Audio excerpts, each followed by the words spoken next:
So we're going to do this from scratch. We got asked by Tater Cake how to get flower sand safely. They were asking, do I need to use a thumper? You do not need to use a thumper. So we're going to head south to the sand. What you're looking for is a patch of sand that is close to the rocks. This also applies to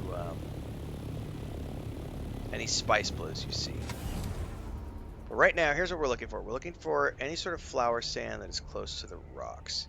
So we're going to look for the clouds that indicate flower sand.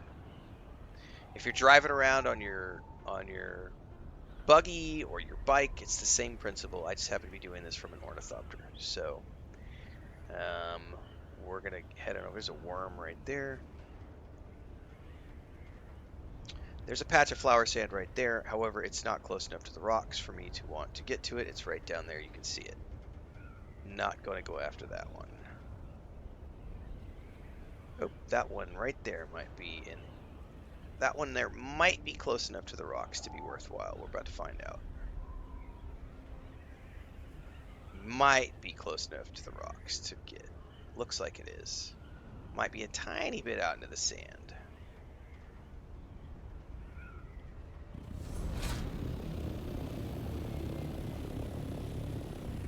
I think this one's fine. We might get the worm with this one. We might not. We're about to find out. I'm not going to land on it because I'm trying to teach people how to do this safely. So see, we haven't triggered the worm here. We're close enough to the rocks that we haven't triggered the worm. There's no squigglies on the screen. So you're going to come up here and you're going to go boom. I got to get a little closer.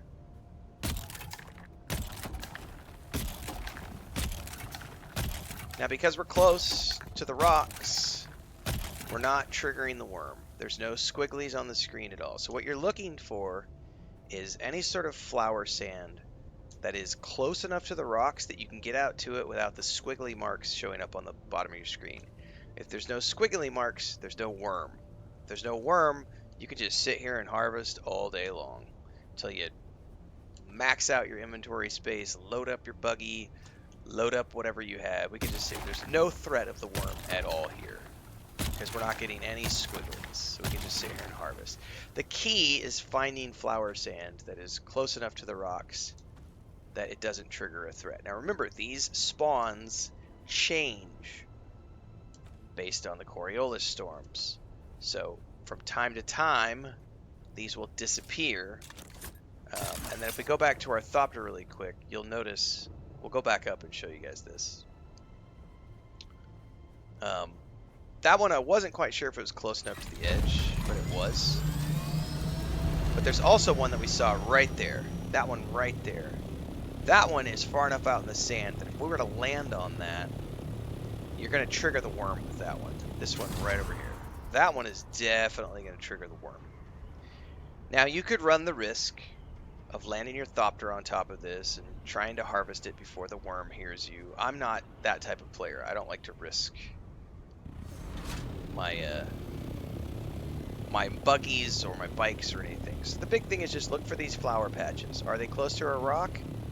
Get over to it. This one looks like it might be close to a rock outcropping too. Oh, it might be a little bit down the slope. Might not be though.